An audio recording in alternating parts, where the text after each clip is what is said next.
Bill Cyrus somewhere. All right, we'll call tonight's meeting to order. Mrs. Board? Here. Mrs. Black, Here. Mr. Connor, Here. Mr. Brown, Here. Mrs. Jones, Here. Mr. King, Here. Mr. Perez, Mrs. Faye Robinson, Here. Mr. Smith, Here. Mrs. Sermon. Here. Dr. Wingate. Here. Superintendent Dr. Robertson. Here. All right, we need an approval of the agenda with the following amendments. I was writing it down. Wait, I would like to add budget discussion to the agenda under board matters. Okay. I'd like to suggest that we add it as item number 4 under board matters. Okay. So our amendments tonight are item 5, exemplars of excellence. We're removing due to students unable to attend tonight's meeting. Under item 7D1, we've pulled item 7D1K, the request for the approval of bid 2421 alternate transportation services. We also have the addition of item J under, sorry, I missed that. Item E1J, board policy 6.311, cell phone use. The addition of item 8.2, observance of federal and state holiday Juneteenth. And now we'll have the addition of item 9A4, budget amendment discussion. Did I get those right? Excellent. Do I have a motion to approve the agenda? So moved. Thank Second. you. Second. Motion from Mrs. Thurman, second from Mr. Connor. Call for the vote, please. Mrs. Black, Yes. Mr. Connor, Yes. Mr. Brown, Yes. Mrs. Jones, Yes. Mr. King. Can I call for a question real quick? So where does the change in the calendar for next year fall in? We have to pull that for discussion. All We'll right. need to pull it. All right, yes. Yes, for the, no, we're putting it. Mrs. Faye Robinson, Yes, here. Mr. Smith, Yes. Mrs. Sermon, Yes. Dr. Wingate, Yes. Chairwoman Robinson. Yes. Okay, we'll move to the pledge to the flag meditation. Principal Johnson from Big Ridge Elementary is here tonight. Welcome.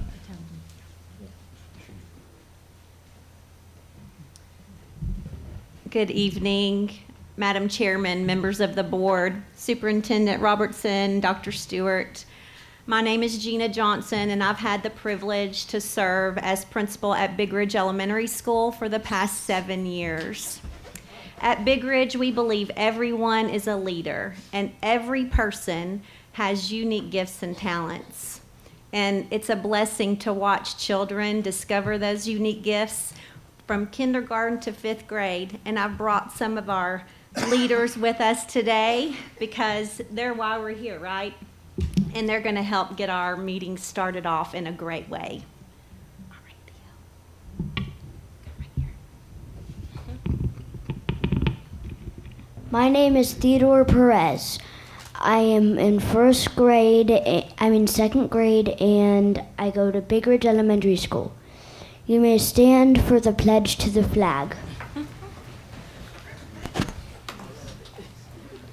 I pledge of allegiance to the flag of the United States of America, and the republic for which it stands, one nation, under God, indivisible, with liberty and justice for all.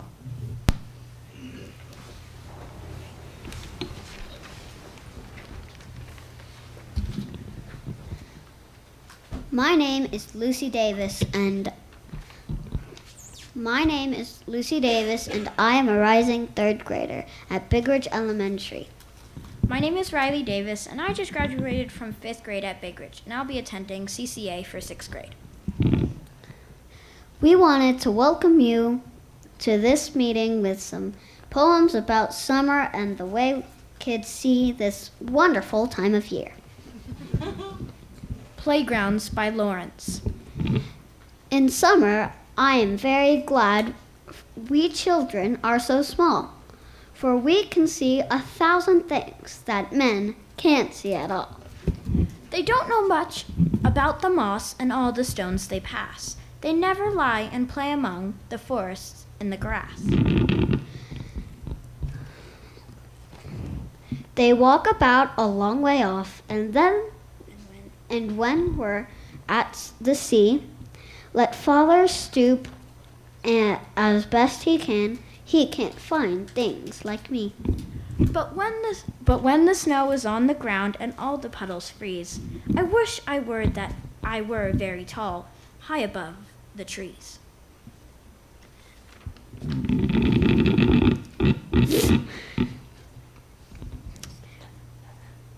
Bed in Summer by Robert Louis Stevenson. In winter, I get up at night and dress by yellow candlelight. In summer, quite the other way, I have to go to bed by day. I have to go to bed and see the birds still hopping on the tree, or hear the grown-up people's feet still going past me in the street.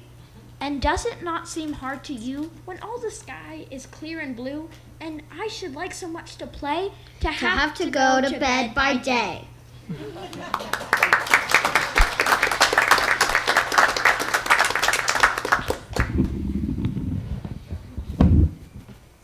My name is Guy Fields, and I believe a leader follows the 7 habits.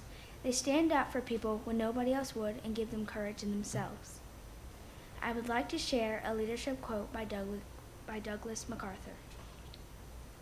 A true leader has the confidence to stand alone, the courage to make tough decisions, and the compassion to listen to the needs of others. They do not set out to be a leader, but become one by the equality of their actions and the integrity of their intent.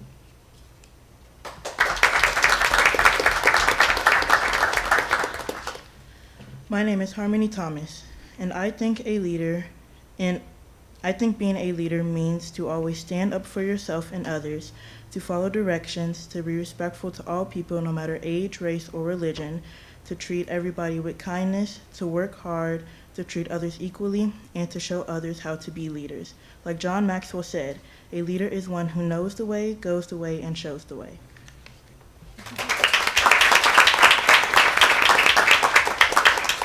I want to thank our students for taking time out of their summer to attend tonight and show their appreciation for your leadership. Thank you for serving and for all of your support for our students and our schools in Hamilton County. Thank you.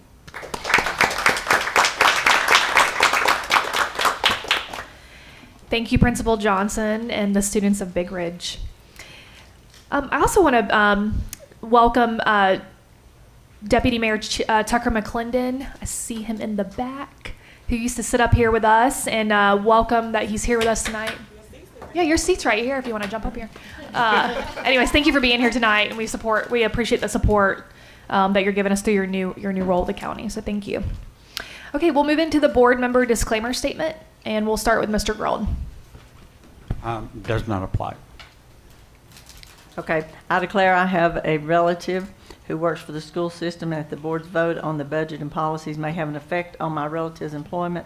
Even so, I hereby certify that I will cast my vote in the best interest of the school system. I declare that I have a relative who works for the school system and that the board's vote on budget, policies, etc. may have an effect on my relative's employment. Even so, I hereby certify that I will cast my vote in the best interest of the school system. I declare that I have a family member who works for the school system and that the board's vote on budget, policies, etc.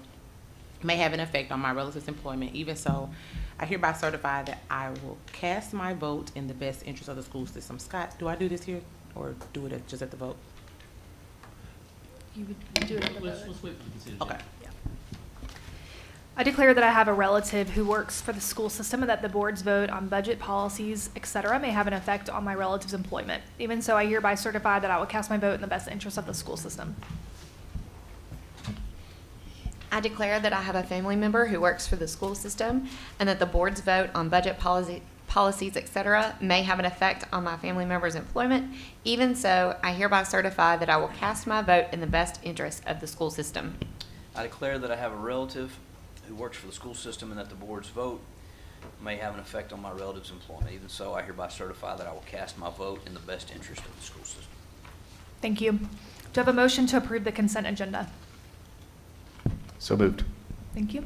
Second? Okay, I have a motion from Mr. Connor, second from Mr. Keen. Please call for the vote.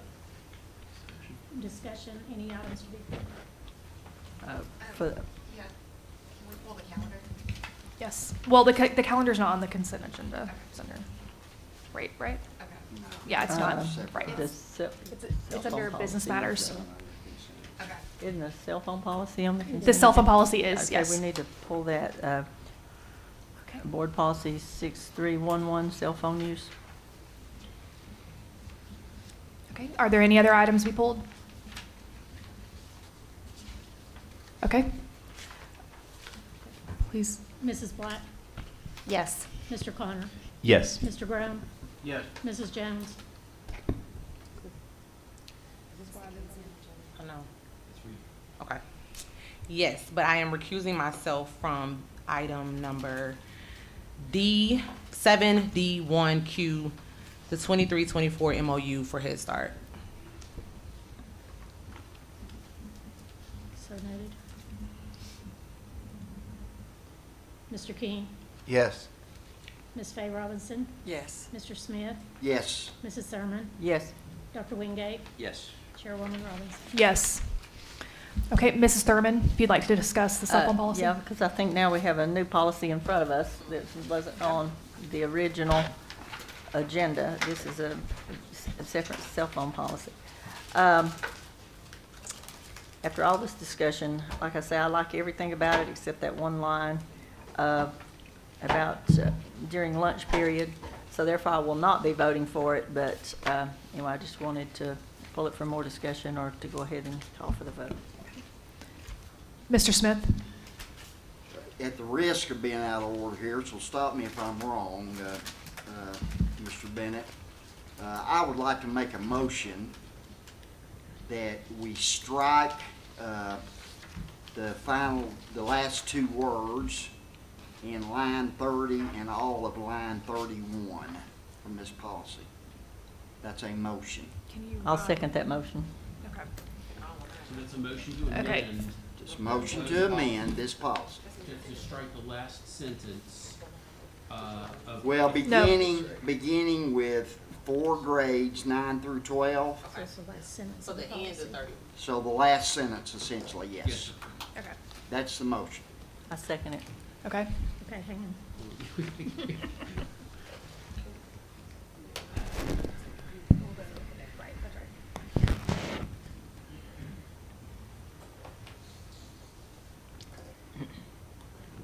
Okay. Call for the vote, please. Mrs. Black? No. Mr. Connor? No. Mr. Brown? Yes.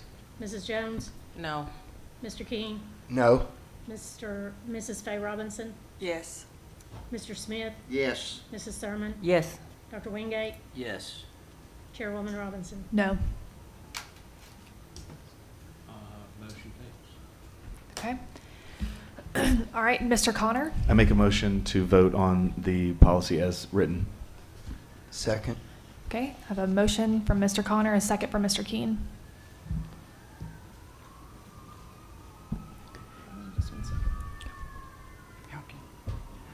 Okay, Mrs. Black? Yes. Mr. Connor? Yes. Mr. Brown? I apologize, no. Mrs. Jones? Yes. Mr. King? Yes. I'm sorry, I wanted to call Mr. Perez. Mrs. Faye Robinson? No. Mr. Smith? No. Mrs. Thurman? No. Dr. Wingate? No. Chairwoman Robinson? Yes. Okay, because Still fails. it still fails, right. So the issue tonight is that because we're missing a school board member, we still have to get 6 votes, right, in any, for favor of anything. So, I mean, I don't know if we're passing a policy tonight because it sounds like we got a stalemate. So I'm gonna motion that we table this policy to next month's agenda. The least excited second I've ever given. I'm sorry. You don't actually need to vote on it because since it failed. It failed. It comes back up or not next month. So, I mean, we will just push this to next month, Let so. me make sure I'm here. Like, nobody needs to be absent next month. Is anybody gonna be absent next Let me month? check. Technically, Monica's July motion the did say 20th. until everybody was here. I will point out that next month it is TSBA summer law, so anyone going to summer law, you're probably not gonna be here. Is anybody signed up for that? No. That's not. You're not going to Yeah, vote. that's You are on, going. our summer law's on the 30th. Okay. Yeah, they're going in. Jackson. The ones that are Okay. going are going in January. All right, I couldn't get in. all right, They so wouldn't let we'll me go. push, we're pushing the policy to next month, so. All right, we have completed our consent agenda. Let's move on to administrative business matters. Item 1, request for new and updated job class descriptions. Do I have a motion to approve? So moved. Do I have a second? Second. All right. Any discussion? Okay. call- Mrs. Black, Yes. Mr. Connor, Yes. Mr. Brown, Yes. Mrs. Jones, Yes. Mr. King, Yes. Mrs. Faye Robinson, Yes. Mr. Smith, Yes. Mrs. Thurman, Yes. Dr. Wingate, Yes. Chairwoman Robinson. Yes. Okay, do I have a motion to approve the observance of federal and state holiday Juneteenth? Move to approve. Okay. Second. All right, I have a motion from Mrs. Jones, second from Mrs. Black. Any discussion? Hold it, did we miss something here? Did I miss the grant application request? That was on the consent agenda. Oh, okay. Unless I'm All right. looking at it wrong. Oh, sorry about that. That's okay. Is there any discussion on item 8A2? Great, call for the vote. Mrs. Black, Yes. Mr. Connor, Yes. Mr. Brown, Yes. Mrs. Jones, Yes. Mr. King, Yes.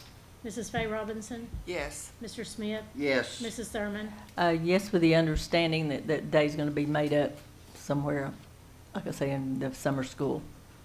Because, I mean, okay, thank you. Dr. Wingate, Yes. Chairwoman Robinson. Yes. Item B1, Washington Hills facility lease. Do I have a motion to approve? Move to approve. Second. All right, I have a motion from Mr. Smith and a second from Mr. Keen. Is there any discussion? Great, call for the vote. Mrs. Black, Yes. Mr. Connor, Yes. Mr. Brown, Yes. Mrs. Jones. Yes. Mr. King, Yes. Mrs. Faye Robinson, Yes. Mr. Smith, Yes. Mrs. Thurman, Yes. Dr. Wingate, Yes. Chairwoman Robinson. Yes. Under board matters, item A1, proposed school name corrections. Do I have a motion to approve? Motion. Okay, I have a motion from Mr. Connor. Do I have a second from Mrs. Jones? Second, yeah. Okay. Any discussion? Great.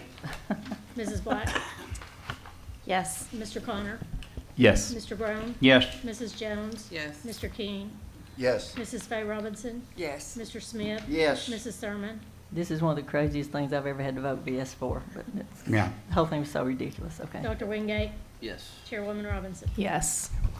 Okay, item 2, board policies first reading. Is there any discussion on any of the first read policies in front of us?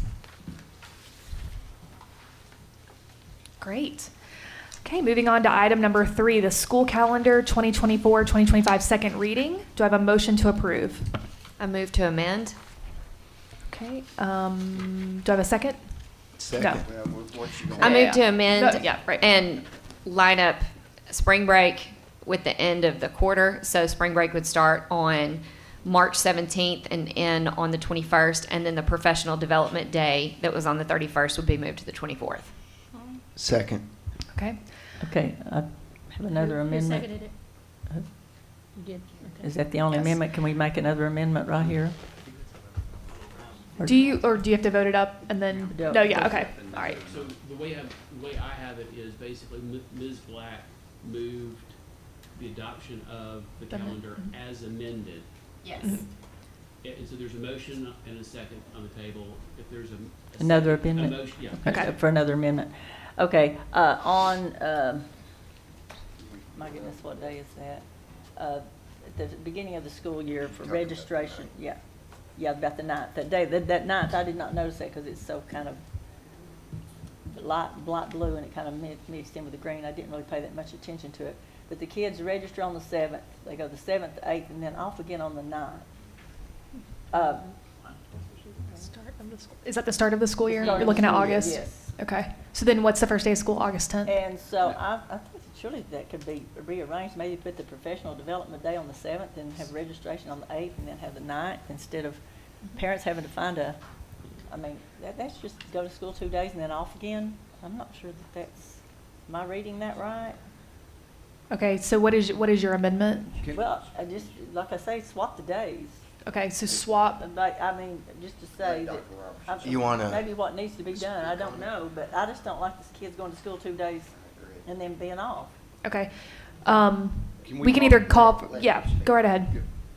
So one of the strategies around that is that third day typically ends up being a lot of schedule changing, getting classes rearranged, and so the 2 days are intended to get kids there, and then the Friday off is intended to help schools, instead of having kids sit around and get schedulings worked out and not using a Friday, to allow them to get those administrative things done that we're finding at the end of that first week end up taking a student day. So instead of sending students there, it gives teachers a chance to plan based on the kids they've had, counselors a chance to reschedule as needed, and just to make sure that things are in order for that first full week of school. So that's the intent. That's high school. What about elementary school? No, the elementary, it's the same thing. It's getting kids in. If we have classes that are oversized where we need to move some, it also helps with kindergartners coming in and getting acclimated to school,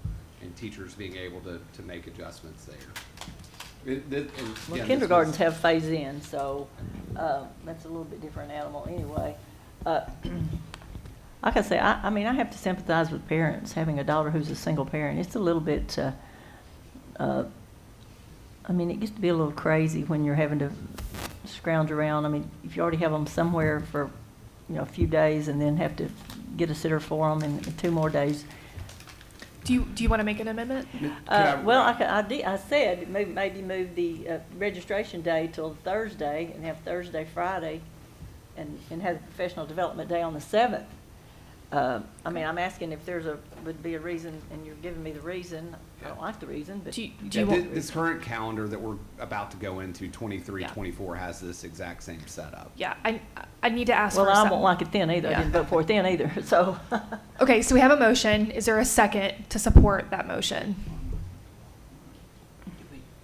Do we understand? Does everybody understand the motion? Did we vote on the first motion? We don't. So Ben and somebody made a motion. I'm sorry, Jill made a motion to make one amendment. There's a second amendment being proposed. So we don't vote on it until after the second motion has a second. And then we'd vote on it all together with 2 amendments. What if I like one amendment, not the other? Chairwoman, the amendment proposed. I don't make the rules. Robert did. Okay. Let me look that up. I'm not sure. Yes, please go ahead. I'm sorry. The amendment as proposed to put that day on the 7th is actually not allowable under the state calendar, so we wouldn't be able to Under the state to calendar? do that. Yeah. You can't have a professional development day before the first day. Of school. Yes. Good to know. All right. So what do we do with that motion? Do we I guess rescind it's it? null and or- void. Null and void. I'll just withdraw the motion. Okay. Just won't vote for it. All right. So we'll go ahead and vote with the amendment. Okay. To move spring break to the week of March 17th. Let me ask one quick question. Is that also going to include moving that professional development day? So that's all part of that amendment, okay? And the 31st would be moved to 24. 24. I just want to be sure I have everything down correctly. Okay. All right, Mrs. Black, Yes. Mr. Connor, Yes. Mr. Brown, Yes. Mrs. Jones, Yes. Mr. King, Yes. Mrs. Faye Robinson, Yes. Mr. Smith, Yes. Mrs. Thurman, No. Dr. Wingate, Yes. Chairwoman Robinson. Yes. Okay. All right. Our last item up for vote is the budget amendment that was added to the agenda at the beginning of the meeting. I believe you have a document in front of you that was handed out right before the voting session. Do I have a motion to, I know we need to have discussion, but it's also a voting item, so.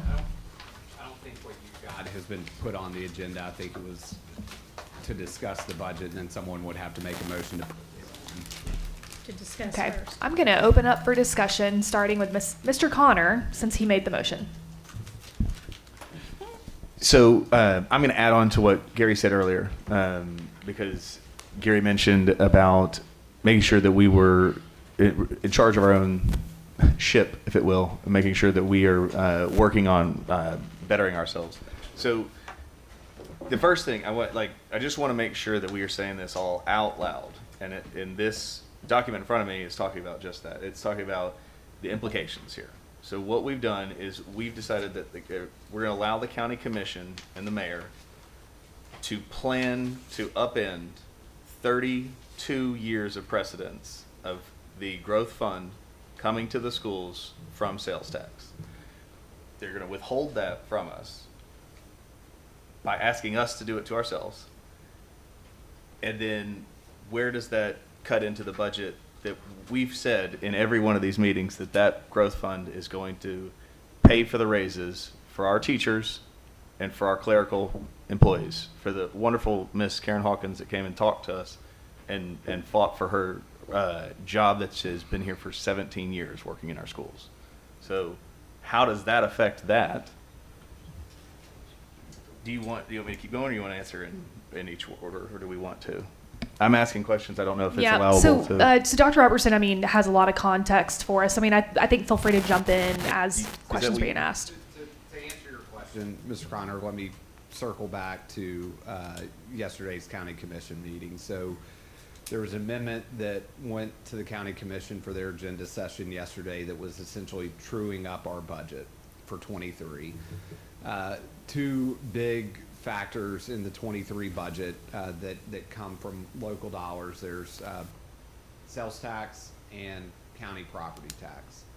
So as the budget that was approved last summer, county sales tax came in about $5 million less than what was projected. Sales tax came in at about $15 million more than projected. And so there's about a $10 million difference, $10.5 million difference between what was approved last spring for FY23 and what we actually saw come in. So there was a lot of discussion around whether that established maintenance of effort. Got Mr. Bennett together with Mr. Taylor, Mary Ellen, with Lee Browner at the county to determine whether or not that established maintenance of effort. Not that I agree with them, but they're smarter than me.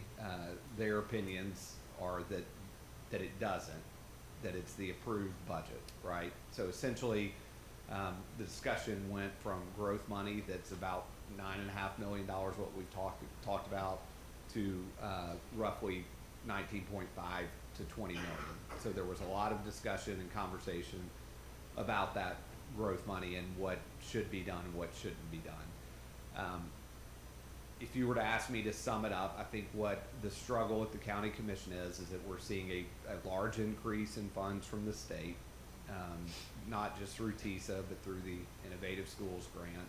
And so you're seeing a significant number from last year to this year, right? And so I think that's caused a little bit of a hard conversation for them.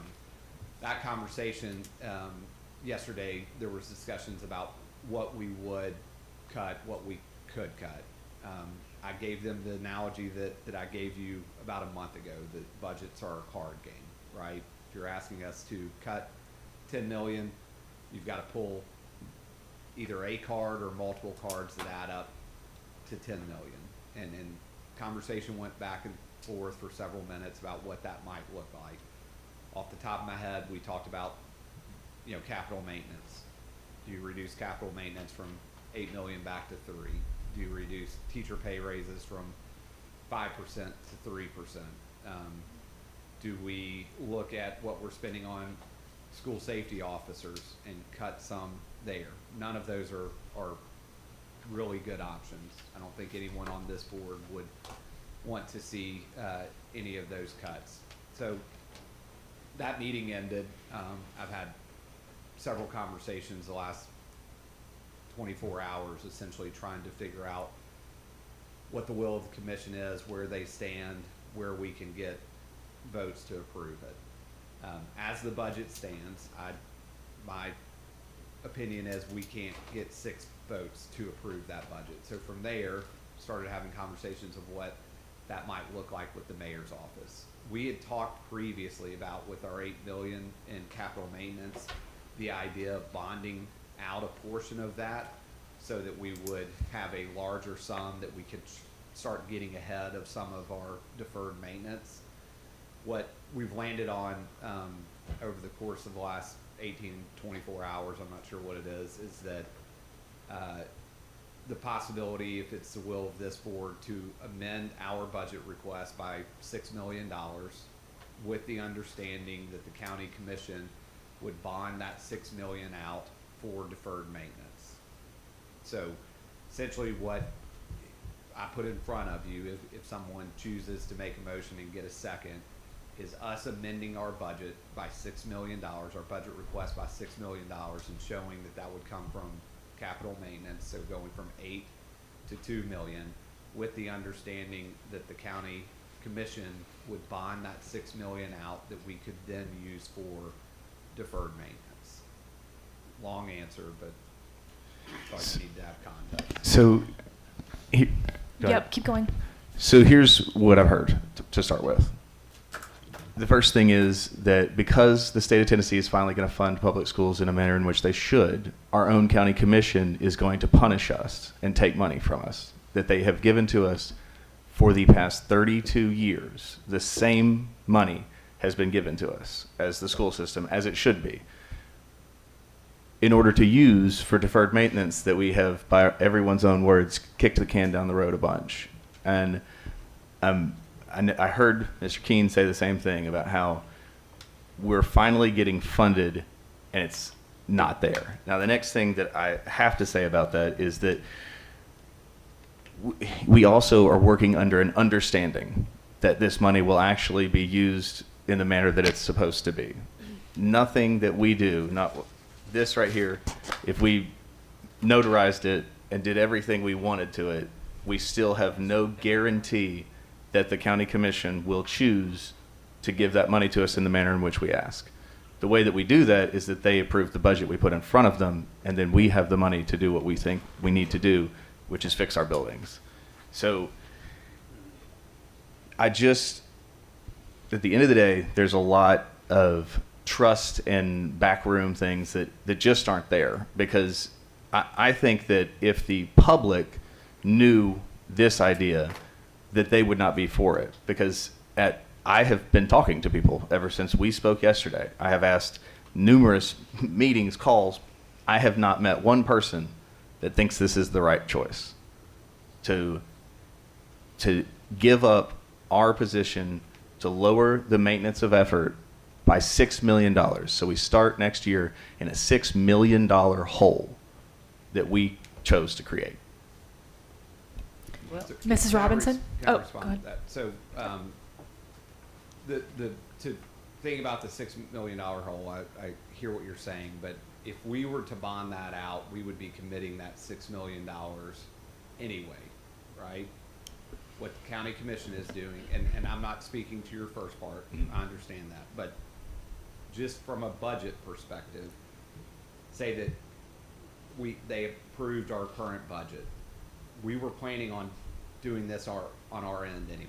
And so that $6 million would have been committed for the next, if it's a 15-year bond, would have been committed for the next 15 years. This scenario just takes that $6 million and they commit it for the next 15 years to that bond. I don't want you to hear me say that this is the option that I would have chosen. It is a compromise that I think can get us to a place where, to your earlier point, keeps teacher raises in place. It keeps all the operational dollars that we need to execute on our current plan in place. And all it affects is who sent the money to the bond issue. Was it us or was it them? And again, this is a compromise. And so I want to say 3 things. The first one is I want to make sure that I'm not attacking you personally. I'm attacking this. The second thing is, It's been a day of 2 days of that, so yeah, just keep time to hit me. we work well together. frank conversations, I think would be the best way to put it. So the second thing that I want to make sure, because I'm not, again, now I'm not talking to you because I understand that you know this, but I want to, and the reason I put this on to discuss is I want to make sure that the general public understands what maintenance of effort is. That means that every time that the county commission comes to us, and just for ease of numbers, and let's say they give us $100, well, that means that next year they have to give us at least $100 for our budget. So we are choosing to lower that maintenance of effort by $6 million, meaning that next year, if the county commission so decides, they don't have to do anything with the bond $6 million that we just gave them, and they're not on the hook for the $6 million that we chose to lower the budget by. This is a bigger deal than most people realize, and I'm going to continue to stand here and talk about that.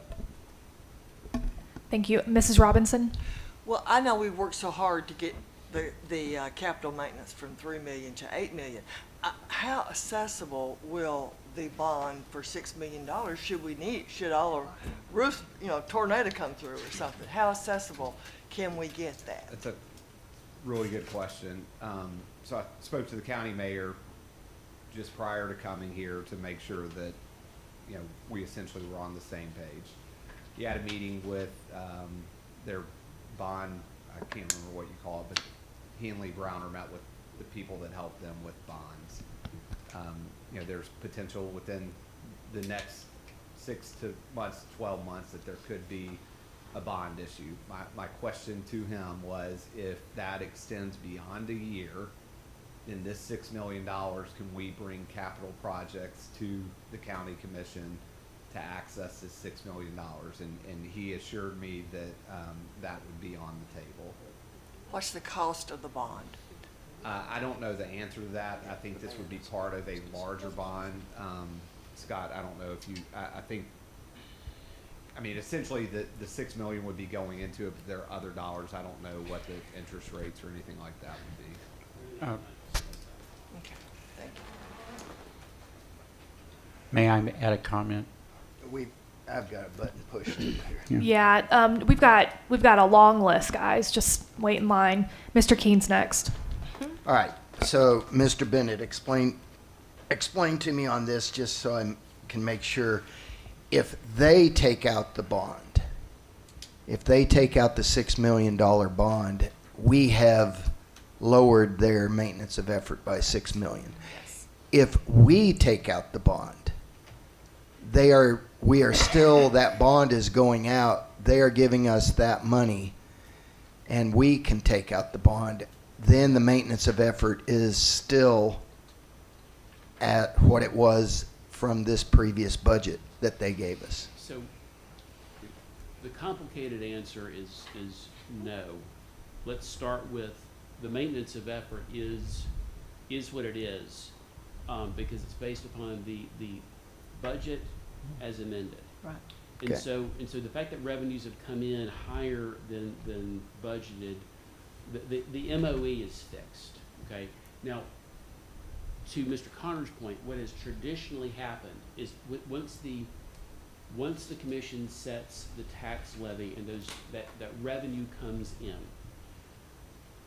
by law that goes into our dedicated education fund. That is our money.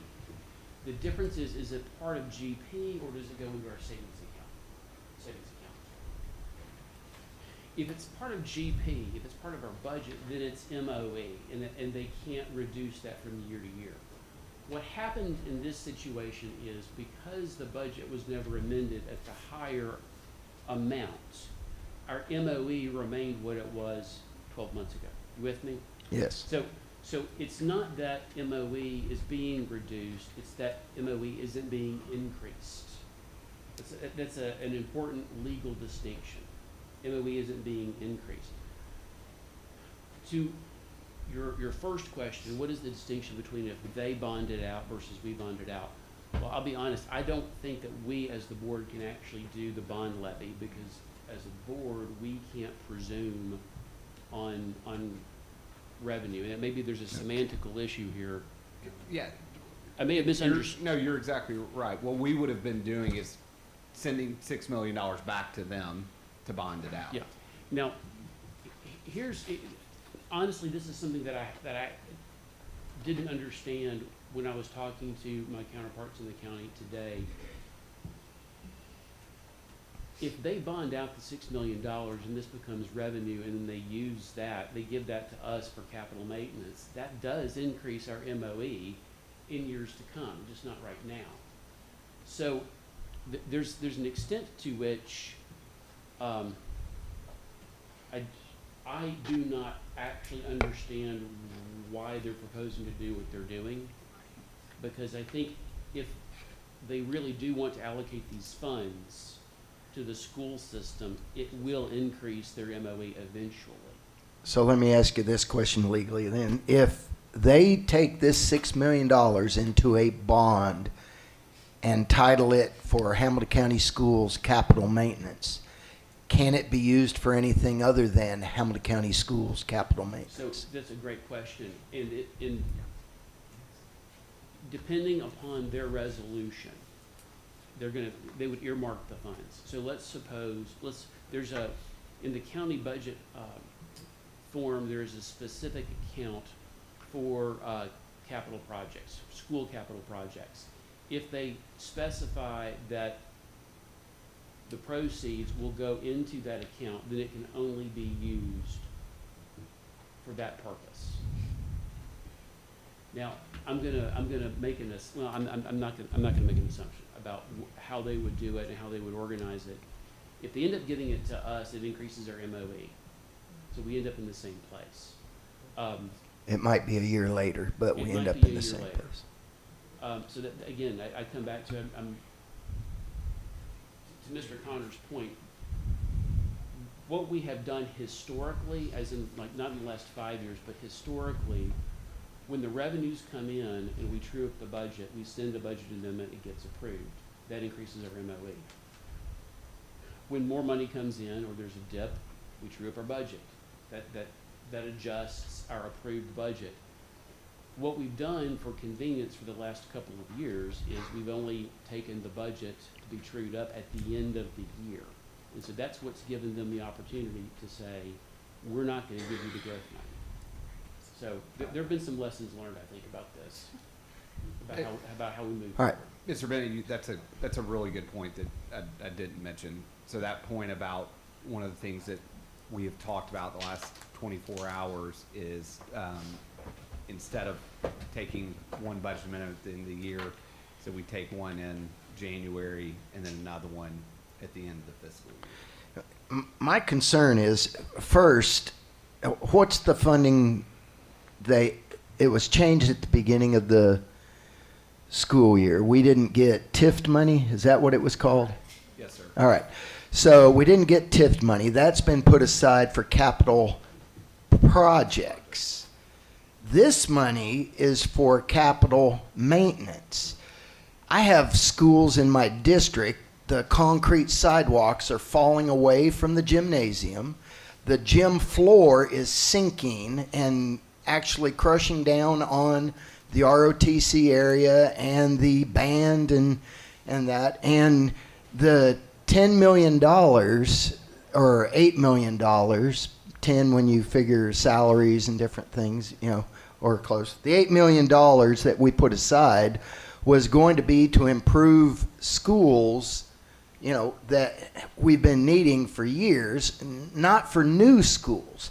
And in the county commission, I hear them constantly talking about new schools and wanting to put money aside for new schools. We've got to keep money and put it into the schools that we have right now, because again, great, Tyner's going to get a new school.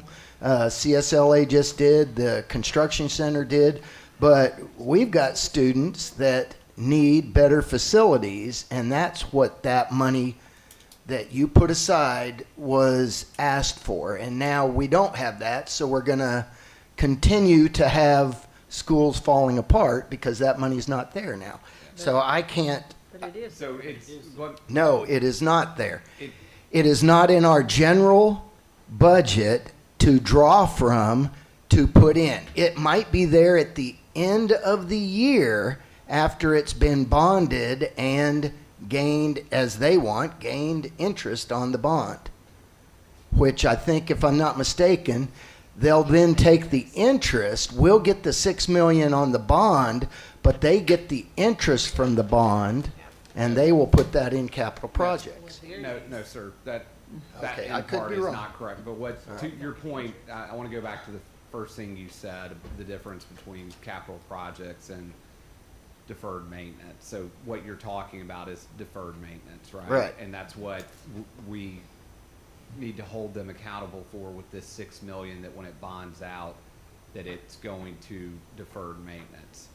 The TIF money and that agreement, or that resolution that was passed about 8 months ago, For that is projects. for capital projects, which is, new construction, major renovations, things like that. So to your point, we do need to hold them accountable to say this portion of the bond is going out towards deferred maintenance.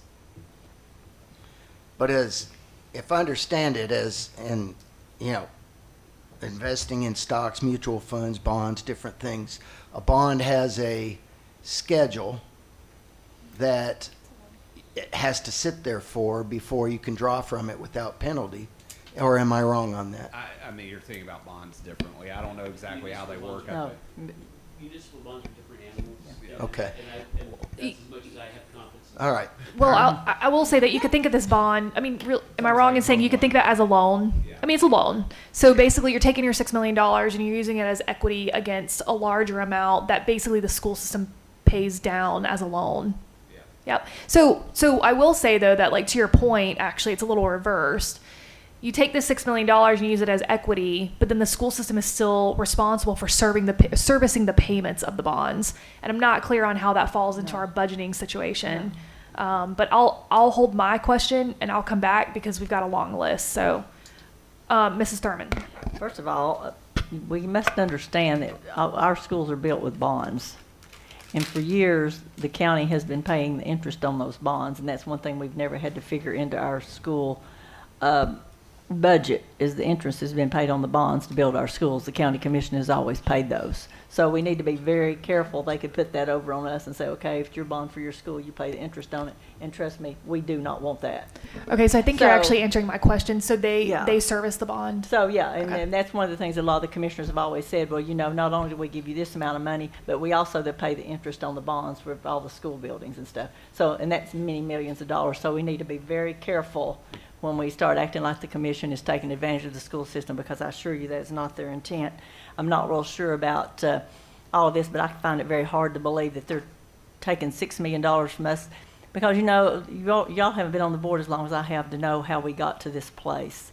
There have been a lot of times the county commission has given us money to do nothing but maintenance, and we've taken it out and done other things with it. That's why we got down to $2 and $3 million in our deferred maintenance account to begin with. It used to be $4 million when I got on the board almost 20 years ago, and now it got down to $3 million. So 20 years later. So there's a lot of distrust for them. For us is the reason why I think we've gotten to this place.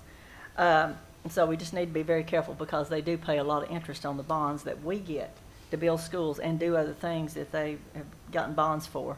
So just note that we need to be very careful, because they hold the purse strings, like it or not. Mrs. Jones. I'm just trying to figure out the benefit to us, other than getting our budget passed. And I really feel like it's not our budget if we reduce it by $6 million. So the benefit, in my opinion, I go back to this, is it is a compromise, right? I mean, that's what it is. It's a compromise. But what it allows us to do is to execute every other piece of our plan, right? I mean, this is dollars that we had talked about sending back to them to bond out anyway. So now they're just keeping it and bonding it out. The benefit is we get a budget that's passed at a place where we're confident that we can execute our plan. The big rocks that this board passed are still in play. That's the benefit. Do you have more? I'm sure you do. I don't even know what I have anymore of. I'm very confused. In full transparency, I'm confused. I don't ever claim to be the sharpest pencil in the pack of pencils, but when it comes to math, this just does not seem sound to me. And I've been on this board, I can't even count now. What is it, 9 years in September? Every year I've been on this board, they've never passed our budget, no matter what we did. I'm not, you sniggle, but I'm serious. Like, we've always had to send it back, do something, it's never been, this is what we would like to do with the monies that we've been charged to be responsible for. We're always sending it back, balancing, we're always doing something. It's always something. And I think I just don't understand why we always get back to here. Like, how do we all, not necessarily this situation, but how we always end up back here. And then I too, like Mr. King was going through things, I was thinking the money came up about the TIF, and that was a situation, and that's not ours. Then it was the money, now they're cutting the growth money. Then now they're asking us, and I hear what you all are saying about we were gonna do this with the $6 million anyway. So I'm like, if we was gonna do it anyway, why we need to go through this process? Like, I guess I'm kind of confused. If we was gonna use $6 million for deferred maintenance, let's just use the $6 million for deferred. Like, why are we like what? There's a. And I'm asking, let's just say this. I'm asking not as Carissa, the school board member. Yeah, I'm asking as Carissa, who had to cut a check in Ms. October. Jones, if you saw me at the meeting yesterday, I was as frustrated as you are, right? Right. You've got to get to a place of like, how do we make a compromise that allows us to execute the big rocks of our plan and still address the needs within the district? I'll be flat out honest with you. If we don't do anything tonight and we just stick to our guns, there's a possibility that it gets sent back to us with up to $20 million less than what we sent as a proposed budget. Because again, the technical definition of that maintenance of effort was the budget that was approved last May or June, right? And so there is great risk in us not trying to work with our county commission partners. I just want to go on the record for saying I'm not trying to not work with the county commission. I feel like I've done a very good job in working with the county commission for almost 9 years. Just honest with the commissioner who don't really work with me. So I have no problems working with the county commission. I have no problems being respectful of the fact that they are, for lack of better terms, the purse string holders. I have no problems understanding that either. My question is, or my issue is that I always feel like that claim to fame of holding the purse strings is always dangled over to us like a carrot. Every year, I feel like somebody holding a carrot in front of me. And that's frustrating. And it's nothing against you all. I mean, I've been just, I said at the time, right, you're the fourth superintendent I've sat in front of that's been frustrated. And I feel like that's probably why you're the fourth one, because people get tired of people dangling the carrot stick. And I get it. It's not, I don't look at them as a father. I don't look at them as big brother. I got big brothers and daddies. I say this every year. I'm not, I'm scared to say this because the county commission is going to get upset. I'm not that person. I just don't understand how the state finally says, hey, let's do this for our public schools across the state.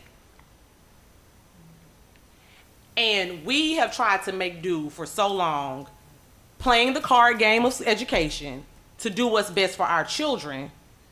And when we finally almost get there, here go the carrot again. I'm just confused. And then you sit, and I sat in county commission 2 weeks ago and heard commissioners talk about how they love public education and they're supporters of community schools and not mega schools. Well, if you're a supporter of community schools, you got to put some money up, because you can't have a school on every block doing this. It doesn't align. And this is nothing to nobody that works for Hamilton County Schools. I just am so frustrated. I'm so frustrated. And in lieu of what's going on in the political climate and the social climate of our country and of our state, I don't think this encourages tax-paying parents to continue to support us.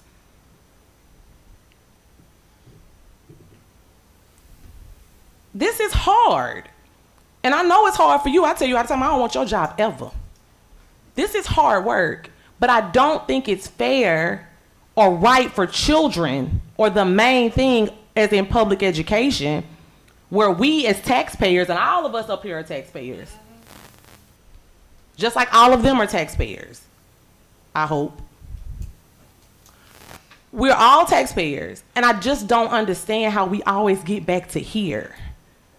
Well, we can't say, hey, we've been charged to do what is right for children and education. And I ain't saying we get it right and they get it right either, but no, it's like, Rhonda said they got trust issues with us. No, they got trust issues with Hamilton County School Board, but not with Caritza or Rhonda per se. I hope they don't have personal trust issues with people.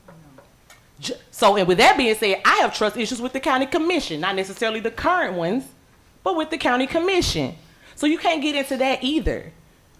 You got to keep the main thing, and the main thing, according to them and us, is public education. So if that's the main thing, quit dangling the carrot and doing these even swaps that ain't swindles, that really are swindles.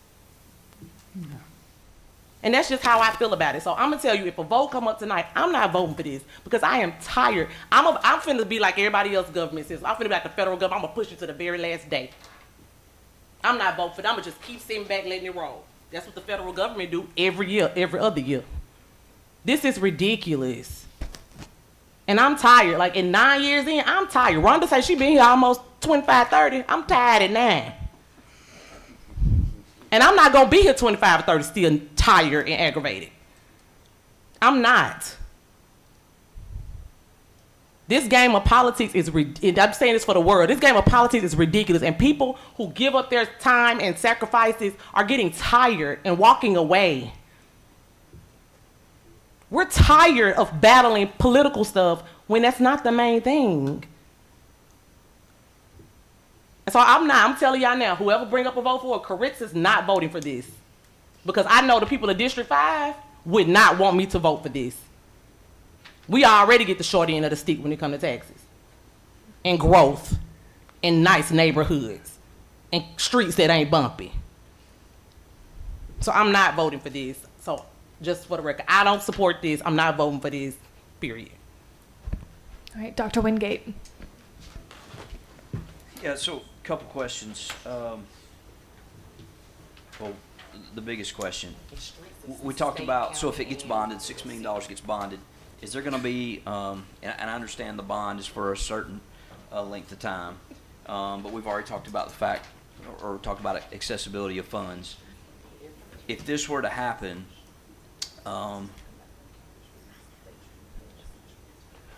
so the school system would then access those funds, right? Or is now county government accessing those funds for maintenance? So if they're issuing the bond, and then there are maintenance needs, which obviously there are plenty of those, is it now county government that is initiating the access to fund maintenance? How's that work? So I think it will work similarly to how we do when we build a new school. Like, they would be the bank, and we would put proposals in and basically withdraw to pay for what we're doing. I think that is where the Scott's point about maintenance of effort, where they're gonna bypass that, is essentially, we're gonna do, say, $1 million roof. You guys would approve it, we would take it to them, and then they would cut the check for The commission would need 6 votes though first. Yeah, but we do that anyway, like with funds. Every single time. Right, but it's a similar. Do they have a cell phone policy? Hang on, guys. Don't forget this. It's the same process when we spend anything out of fund balance, right? Anything we spend out of fund balance, you have to approve, and we have to take it to the county commission for the county commission to approve. So it's a similar process to if we were pulling $1 million out of fund balance to go put a new roof on. it would be the same process as that. So what I'm getting at is there are going to be ample opportunities in the next 12 months or less for them to demonstrate how willing they are to address maintenance. Yes, sir. Okay. And so if we get to next spring, and because I hear the trust issues, I hear all of that, and they've demonstrated that they're not willing to address the maintenance issues that this money's designated for, and that the school system / board then is requesting funding for when we get to the budget process next year. We have the opportunity to go, thanks but no thanks. We're not doing this again. That's right, and I think also by taking an amendment in January, because if it's like we've seen in the last 3 years, there will be more funds coming in than we've projected. That's another litmus test in January to see if they approve that amendment. I think there are multiple opportunities for us to continue to build trust with the county commission. Well, because I'm not a fan of this either, just because I just think there are other things going on here, which those are my opinions. But I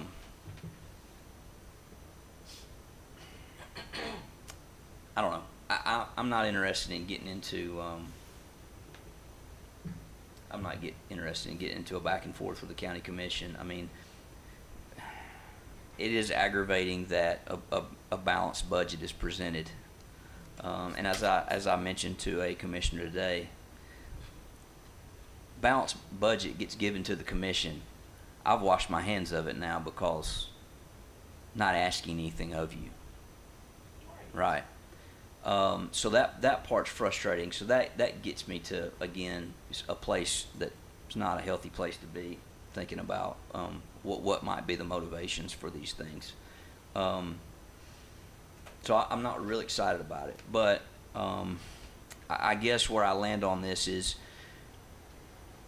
if this is money we were going to do it with anyway, okay, and they're going to quickly be tasked with honoring their word, we're going to find out pretty quick whether this is what this is really about.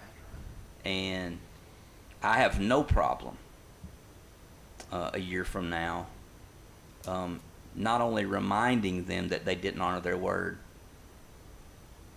but digging my heels in and making it really, really rough. And I'm staring at my last year on this board, and I'll tell you right now, I'll say it right now for the record. If this gets passed and they don't honor their word, I've been a pretty quiet and reserved guy in my 7 years on this board. I won't be. And it won't be a lot of fun for those folks on the other end.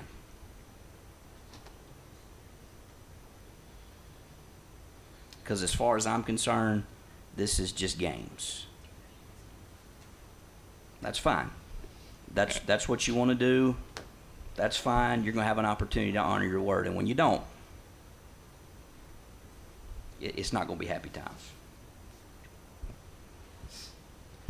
Okay, I have Mr. Connor and Mr. Keene lit up, and that's fine, but I want to go to a few people that haven't spoken yet, so I'm going to go to Mrs. Black next. I'm trying to reflect on all of the discussions that we had when we came up with this budget. We all said, like everyone on this board said, that we have not been doing enough and that $3 or $4 million is not enough. And so this is one thing that we agreed on, that we said that this money needed to be there, that we needed $8 million in our budget for capital maintenance. I went to one of my schools on the very first day of school this year, and there was a waterfall in the office. They had a 30-gallon trash can catching water in the office on the first day of school. And this kind of stuff is evident all over this county. Like, we all know this is just another way to play kick the can. Like, we've been playing kick the can for 20 years. We've let our schools decay for 20 years. We have not been maintaining them for 20 years. And this is just another way to play kick the can. And I get really frustrated because the community wants us to maintain our schools. The voters want us to take care of kids. The voters want us to pay teachers well. I know because I talk to them all the time. Knocked 4,000 doors last summer. These are the two things that across the political spectrum, no matter what they think, that teachers need to be paid well and that we need to take care of the buildings that we have. And I understand that this is a compromise. I get it. I get that there might be somebody on the county commission who's threatening to cut our budget by $20 million if we don't do this. And there again, how is that developing any sort of trust with us? I mean, how is that serving the community? How is that? I don't know. I'm very frustrated because we all sat up here and said that we needed the $8 million. And we all sat up here and said that this is the level of maintenance that we wanted to fund and that what we had done in the past was not enough. And what this would actually do to our budget is guaranteed money, because this isn't in writing. Like, you gave us this paper, but the county commission didn't give us this. This isn't solidified that they're actually going to do this, even if we vote on this. We are voting to reduce our budget by $6 million and take our capital maintenance line item budget line item from $8 million to $2 million. And we've all said that that's not enough. It's even less than what we did the last year. Technically, it's not because we moved salaries. Yeah. This is very frustrating because there were two things that I hear from the community over and over and over again. And this is one of them. And we need to step up and do what we're supposed to do. Okay, Dr. Wingate and Jill, will you please, sorry. that's okay, I just can't see the whole list. Mr. Brown is next. Well, let me just second what Mr. Wingate said.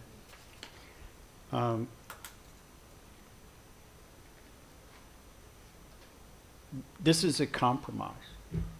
And as frustrated as we all are displaying about this, is I think it's appropriate, but it doesn't address the fact that this compromise gets us everything we want in our budget, and we still get that $6 million to do deferred maintenance. It gives us all of that, but because of what's happened over a long period of time in the past, the commission doesn't trust the schools to make sure all the money that we send the budget in is actually going to be used for deferred maintenance. So, having talked, several of us, I don't know how many of us have talked to, I don't know how many commissioners, gone to their meetings or watched it online, and I'm not happy with it, but I'm certainly want us to pass this amendment. And if they don't follow through, every single person on this board should be down at the county commission berating them for not following up on their word. So I'm not happy that things have happened in the past that they don't trust essentially superintendents, and I'm not talking about you, Justin, to use the monies that they were supposed to for what they approved the budget for. So we can moan and groan about this and be equally frustrated, but it is what it is, giving us what we have in our budget. So I certainly don't want to take the chance that we don't pass this.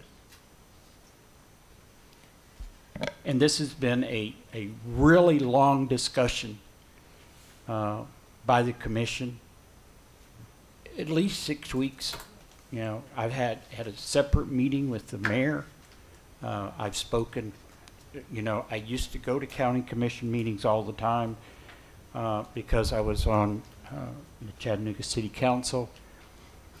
You know, I've known these people and been friends with them for a long time, and it is what it is. They have control over our budget, and as long as we're getting everything else we want and getting this $6 million, I believe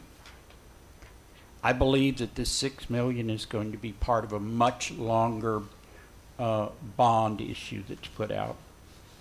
And in that regard, it is going to be larger, and this $6 million is going to be part of it to be able to get a reduced interest rate. And that's why you have, the city has a separate facilitator for selling their bonds. The county has a company that facilitates. You know, I have sat in rooms and seen the bids take place over bonds that the city put out. And you'll have several, you know, firms putting in bids and changing bids. It's just an active process. So I'm with Joe. I don't like it, but it's the compromise that has been worked out over a long period and a lot of discussion. And yeah, it's political, but you know, we've got a job to do, and that's to get our budget passed and to move on, considering everything that we're going to have approved. So I'm in favor of this. And it's June. We need to have a budget in place. We don't need to agonize over this any longer. And I hear you. I hear all the frustration. Okay. And this is supposed to be like, you know, a part-time job. Mhm. Well, they lied to you. They lied to you. Yeah. Yeah, it's So very full-time. I can tell you, I don't know how you guys do it because I'm retired, and it's like, I don't know if I shared this, but we had several people over, you know, a few weeks ago, and I was asked, well, how much time do you spend, you know, working on school board stuff? And I said, well, you ought to ask my wife. You ought to ask Carol. And Carol turned and said, you know, sometimes 12, 15 hours a day, you'll be doing research or doing something, going to schools or going to athletic events, you know, supporting the student. She says, it's just crazy. And being a new board member, and just in these few months, you know, my learning curve is still like, you know, this. And I learn new things every day. And Dr. Robinson and I don't know how many, you know, sit-down conversations we've had that go for an hour, and we're still not done. So I know he is working as hard as he can to get our budget passed. And I know he's worked on this, and I've watched him yesterday, and I listened to all that. So I just encourage this board to go ahead and pass this. And let's move on. Okay. Thank you. Mr. Smith? I too am frustrated. Especially frustrated it's dropped now at the last minute. You know, this was just now being handed to us, and of course it just handed to you yesterday. That just doesn't seem fair. But you know, it's government, and that's what we are. Government.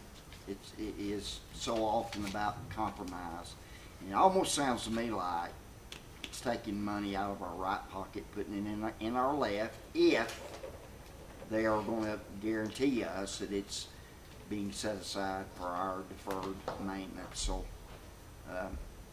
So Dr. Robertson, thank you for your hard work in working with those commissioners and coming up with this compromise.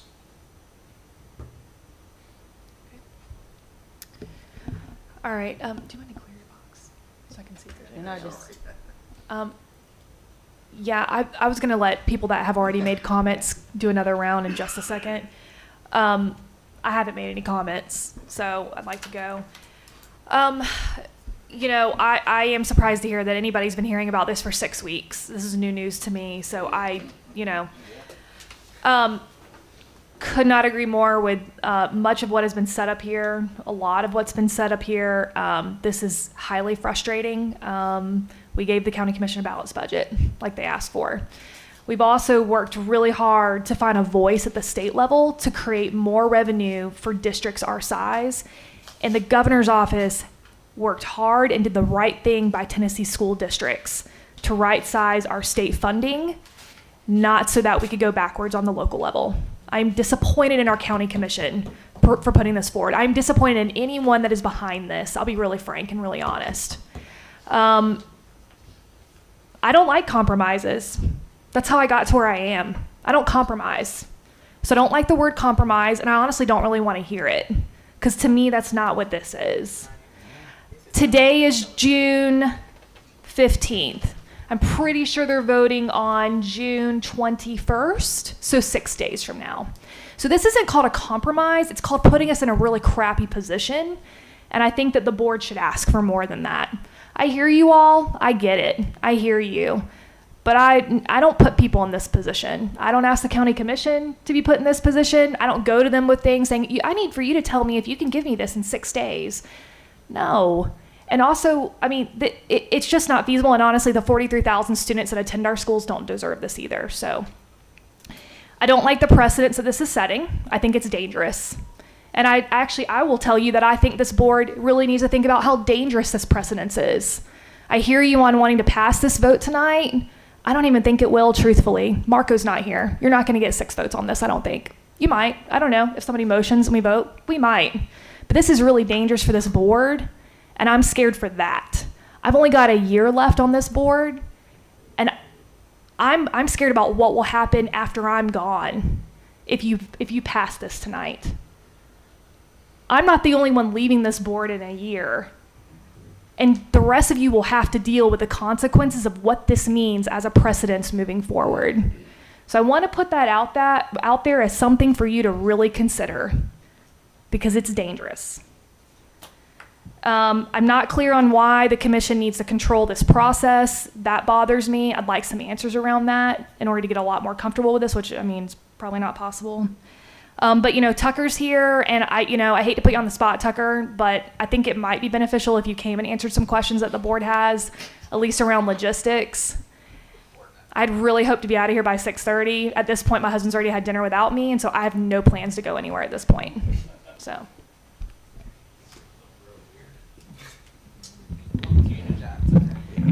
So I think that there have been some logistical questions asked about how will this work. Gary had some good questions on the bonding side. Gary, I encourage you to ask those questions. If you want to start out, actually, feel free to. Yeah. Well, I mean, most of it was answered. I'm under the impression, and I definitely could be wrong, especially in this kind of bond, but that a bond has a maturation period and you can't touch it for that amount of time without penalty. So, we're sticking $6 million in, and it's possibly more that the county commission's gonna match or whatever, but we need money for, maintenance, we request it, where's that money gonna come from? Are they gonna actually pull from this bond, or are they gonna pull from money they already have? Yeah, so I think Mr. Bennett answered the question earlier to the point of when the county bonds money, it's like a loan. You get the lump sum, we sit it there and everything. When you bond money from a county level, you have to tell them what it's going to. So when you bond money for, the county has for jails, for schools, they know what it's going to, if it's Tyner, if it's CSLA or anything like that. So as soon as we get those funds, that bond gets sold, those funds are open for the county to use. And to that point, the $6 million, talking to the mayor, we're hoping, like he told Dr. Robertson, to do a larger bond in the next several months, hopefully by the end of the year. Just to put in perspective, about $1 million equals $10 million in the bond, maybe 11 depending on interest rates. We're lucky that we have a AAA bond rating as a county, and so we get kind of the best deal possible out there. So $6 million could be $65 million towards deferred maintenance that we are, the mayor's office, committed to ensuring happens, and even in a larger bond issue, tackling the needs of facilities. It's a really weird place for me to be in, because I was right there with Rhonda every year for 4 years telling we need more facilities money, more maintenance money. I would say that the mayor's budget that he presented to the commission has all the growth money in there, but it's been alluded to the conversations over the past couple of weeks what the commission has wanted. And so after yesterday, I joke with Dr. Robertson that I talk to him more now than I did when I was on the board. Have went back and forth trying to figure out how do we get to a place that doesn't hinder the school system from doing those big items like 5% teacher raises, that kind of stuff. And it's a compromise. And so from the assurance of trust, it's something that's real. I've experienced it before, but it's something that I know our office and the mayor are committed to do. We have the work facilities working group, which Chairwoman Robertson, Dr. Robertson are a part of, and we'll be rolling out something by the end of June that will kind of outline where we want to go as a county for school facilities. To Ms. Thurman's point earlier, the county does issue bonds, the school system can't, and the county shoulders the debt service to that, which is about $47 million a year. And there's other projects in there like Silverdale and stuff like that, but a large number of that of schools that are over a 15-year period, and it goes. And once we hit a certain level, we can bond more money. And so we've been strategic with the budget from general government to take one-time costs this year and not overcommit ourselves. So we're open to bond capacity in the next fiscal year, and we can move forward with a pretty big bond.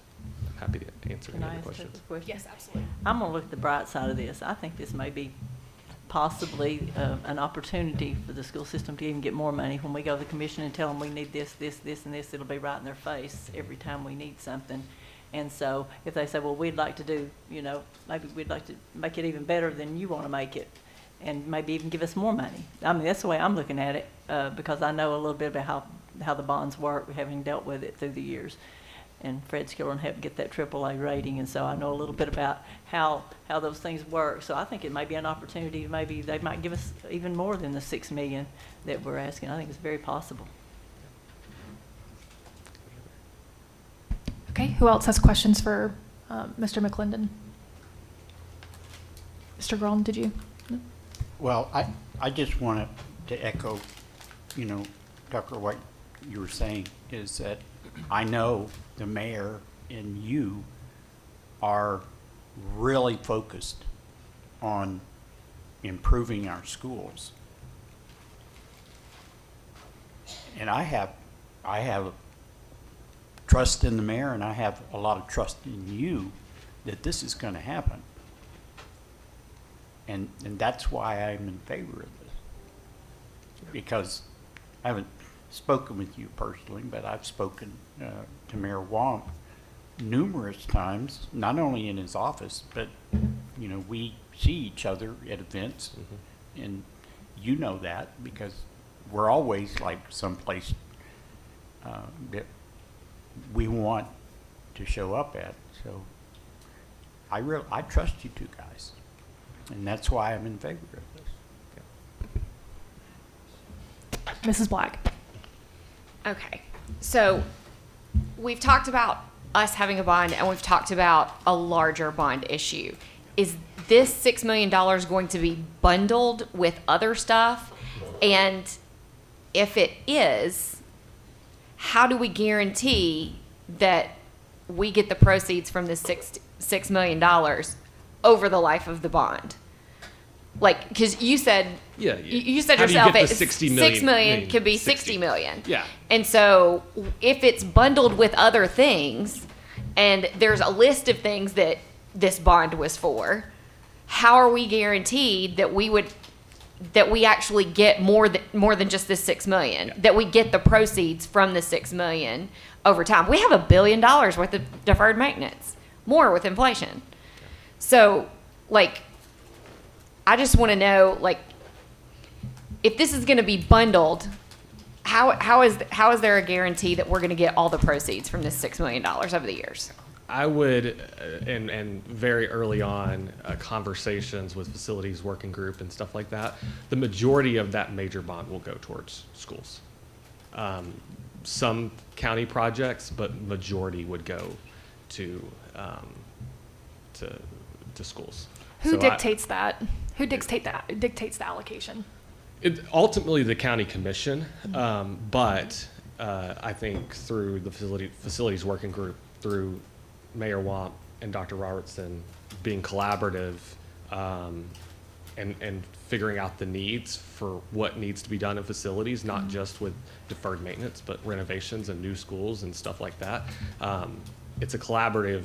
I mean, in the past, it's taken from the school system, school board votes on it, and then it will go to the commission for ultimate approval. That's a good question. But it will be the commission. Madam Chair? Um, Madam yes. Chair?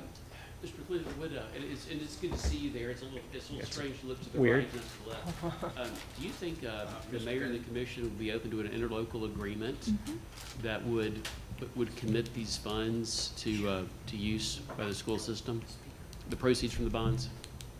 It's something that we could take to the mayor. I mean, I think the only thing there would it hinder the 6 million being bundled into there's problems with issuing so many, you can't issue bonds back to back to back, Right. just Right. because of capacity.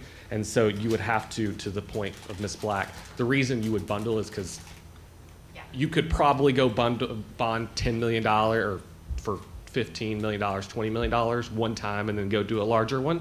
But if you're talking about a $60 million bond, you might as well bundle it and go Sure.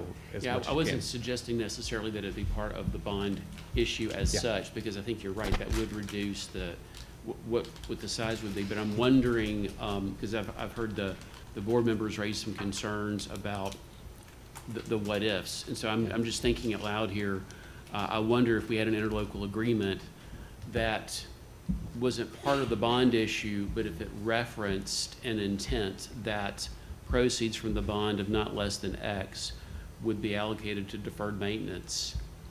That's something that the mayor would be open to. I'll reach out to the county attorney and just try to brainstorm something. I can ask him and circle back with you. And Dr. Well, Robertson. point of clarification, if the county commission is asking us to do this, why would the mayor sign off on the interlocal agreement? Well, Because we need the commission to say that would be acceptable. An interlocal agreement would be between this board and the commission. So my question was, would the mayor's office and the commission be open to that? And so that's something that I realize Mr. McClendon may have to read the tea leaves on tomorrow. I think and I should have thought about that, I apologize, but I think that's a really good point. So can we make a motion to move this forward with an interlocal agreement? I certainly think you could. And it essentially, if that happens, then would the county commission be able to pass the budget without an interlocal agreement? Yes, I mean, what would end up happening is exactly what could happen if you don't have 6 votes. What's going to happen is the county commission's going to do what they're going to do. They're going to either vote to accept the budget, or they're going to allocate a different amount of money. We'll have to come back to figure out how to make it fit. Yeah. So we're no worse off by going down this path. It's just a simple matter of we need to figure out what those terms would look like. Can't we pass it and then do the One of the parts of the conversation, you know, and throughout this was what I suggested, is saying, like, pass the budget, we'll do an interlocal agreement guaranteeing that we'll give the $6 million to bond it out. So you already brought that up and suggested it? No, but it was Okay. different because, again, it was them approving the $6 million in our budget, us sending the $6 million back, right? And they were asking, like, you know, that was just part of the conversation. I think that provides, again, to Dr. Wingate's point earlier, it adds a level of accountability to. Yeah, I think trust is a two-way street, right? Yes. And an agreement creates a two-way street. Yeah. I had to cut my grass last night. And I don't like cutting my grass anymore. I was where you are all night last night, most of the day today. And I know compromise is not a friendly word, but I want you to keep in mind that this does not change really anything. Like, we can talk about we're not supporting, we are. We've got the big buckets in place. It's a big win, right? The state's a big win. Maintenance of effort's gonna move up $14 million if this gets passed the way it is, right?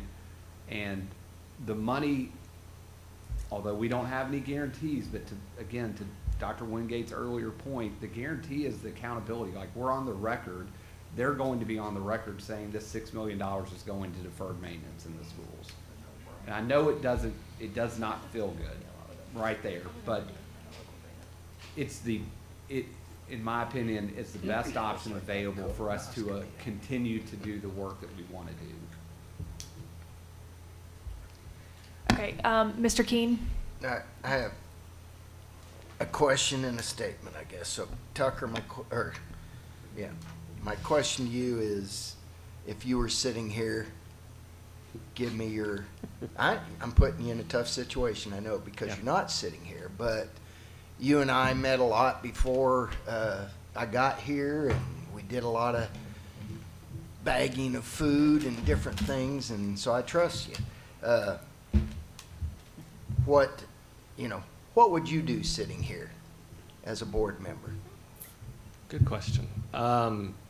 I told this to Dr. Robertson last night before he mowed his grass. That was my escape too when I was on the school board. That I would be frustrated, but I would understand that we don't always get what we always want. It is a balanced budget.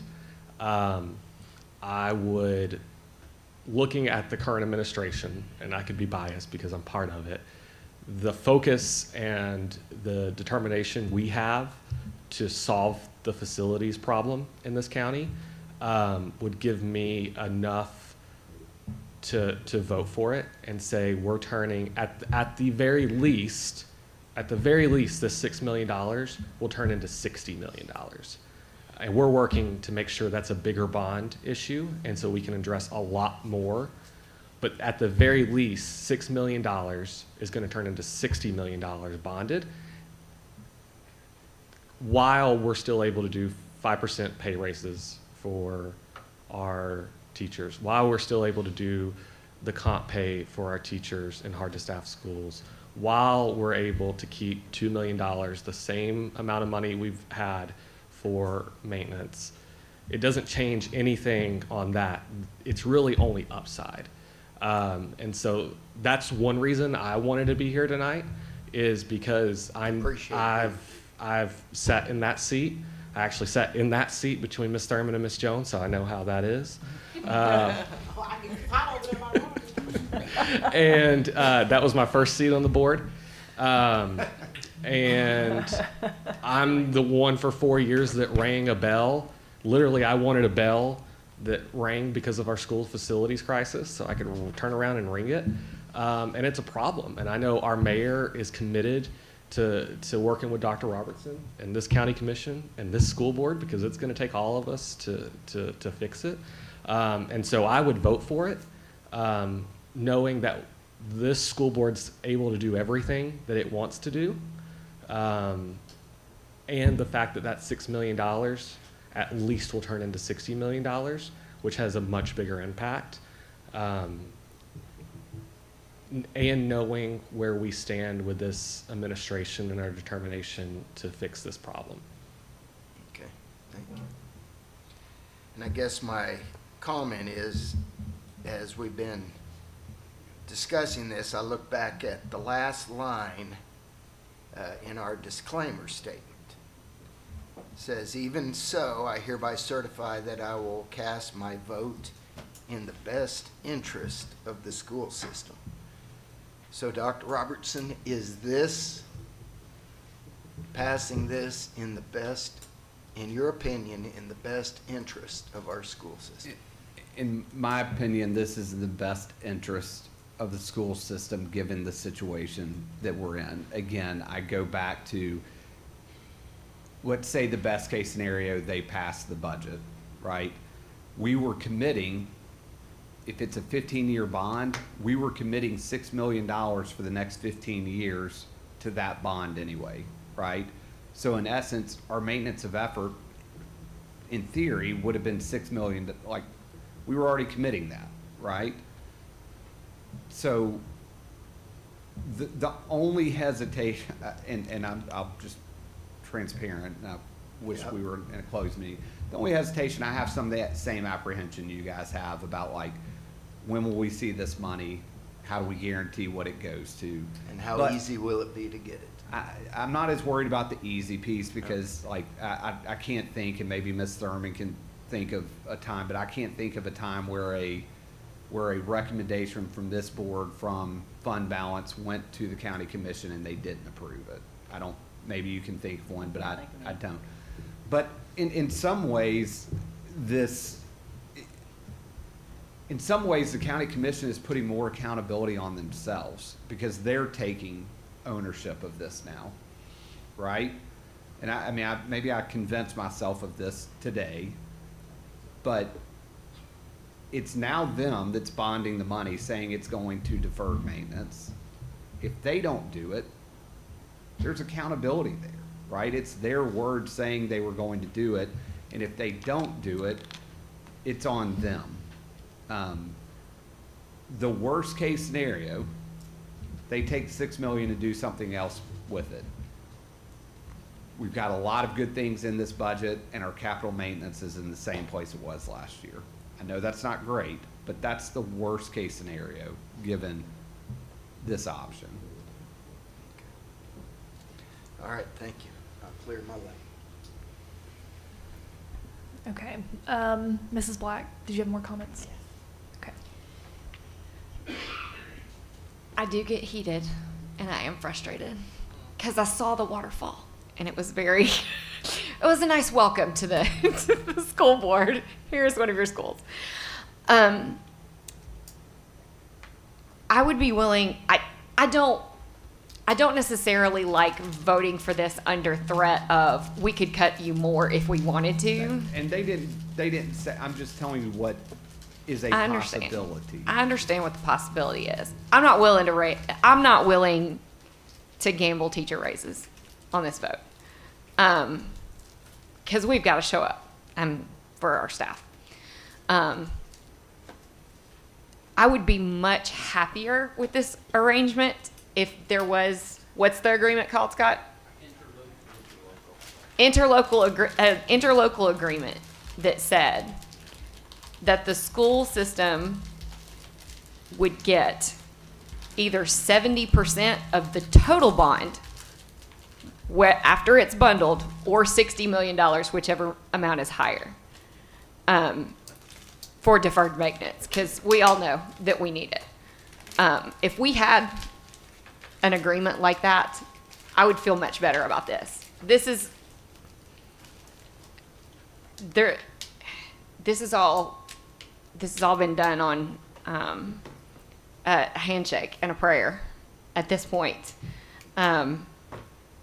So I would feel much better about this if we could attach an agreement. Okay. Do you want to make a motion? I would make a motion that we would attach, develop an interlocal agreement. If I may help you with the wording. Sure. So you're moving to approve the recommendation of the administration, subject to the understanding that we work out an interlocal agreement with county government. And that's where I kind of stumble with some wording. Committing a certain percentage of the bond proceeds to the school system's capital maintenance. My struggle is I don't know what percentage that would be. I don't think it's a percentage. I would say the proceeds from the $6 million Okay, portion tied of to the the $6 million. Yeah. Okay, and I assume that we can directly. It'll be a proportionate amount. Sure. Okay. So That again, we are guaranteed to get the proceeds from this bond, and that this isn't just a $6 million loan, and they get to keep the proceeds. Like, we need that money for deferred maintenance. No, but part of a larger bond is going to Right. be for major renovations and possibly new construction. So, I mean, what you're saying is ensure that this $6 million, the portion of the bond that comes from this $6 million, comes back to deferred maintenance. Right. So, I would move that we accept the administration's recommendation with the idea that we are going to get an interlocal agreement that will guarantee us the proceeds of the $6 million. Okay. Is there a second?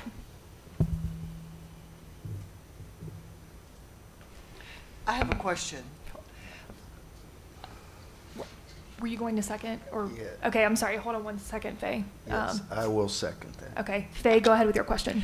I was going to ask how much is the known repairs for all the schools? Because Dr. Sharp, we submitted, we did submit our request that principals did say we need this. Yeah, I mean, the report from MGT a couple of years ago, they're $900 million in facilities needs. So they're significant. So the commission did ask for this. The bottom line for the reduction in the total budget, this is a small amount, yet a huge amount for the line item. But if it will get us moving, maybe it's not a bad thing with the motion. Okay. We have a motion to approve the budget amendment with an interlocal agreement. We have a second by Mr. Keene. Is there any additional discussion?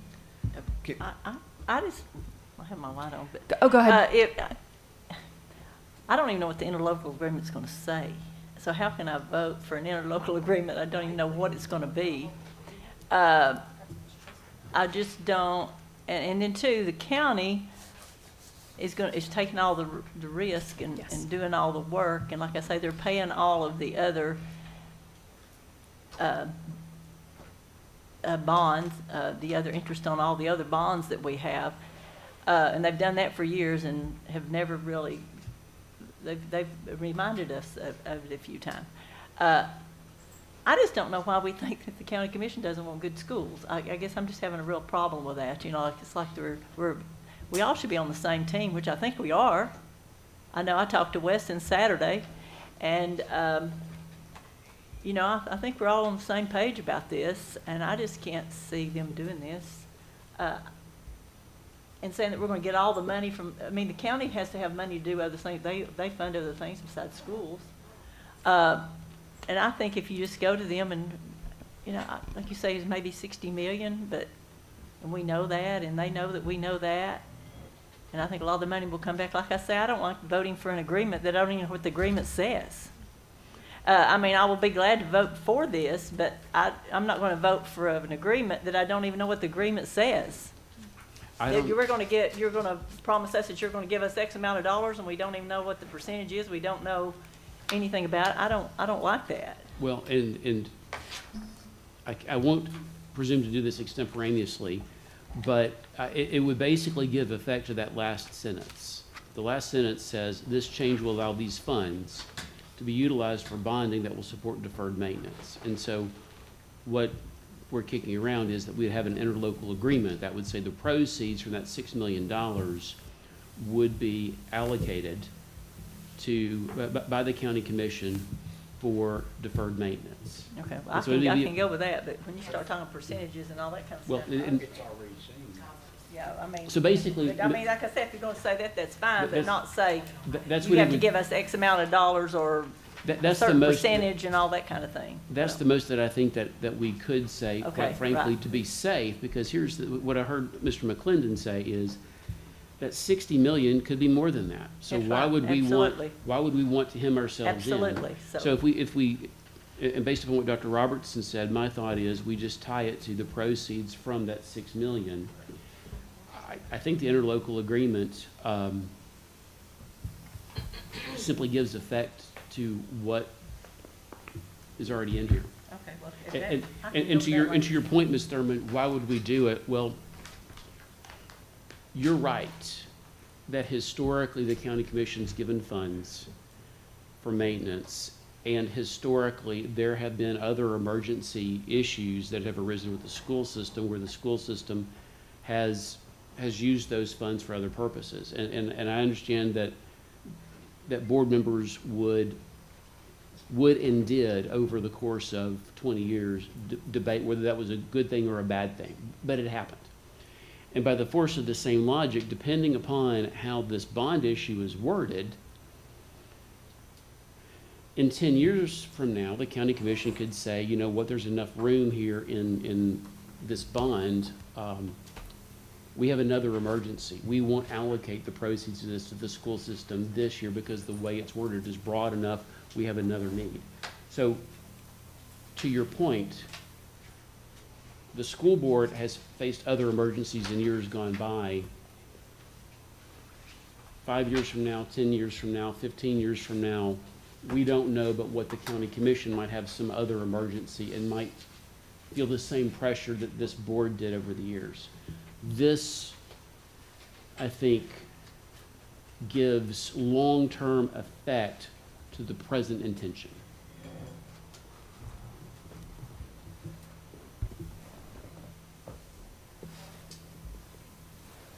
Okay, Mrs. Jones. And then I've got Mr. Connor, and then I've got Mr. Groen, and then we should call for a vote. So I trust the administration of Hamilton County. That's not my concern. Mayor Womp and Deputy Mayor McClendon aren't voting on money. They're leading. I feel like in 40 years of life, at least 20 of them, I've been able to sit and watch boards. Like, I trust Justin, but Justin ain't up here voting with us. I could trust other elected officials, but if they're not voting, your intentions are all well and good. Mayor Wants is all well and good. I'm not going to say could be. It's all well and good. Shown fidelity there. But y'all ain't them 9 million that sit up on that, 11 million that sit up on that commission panel that give me angst.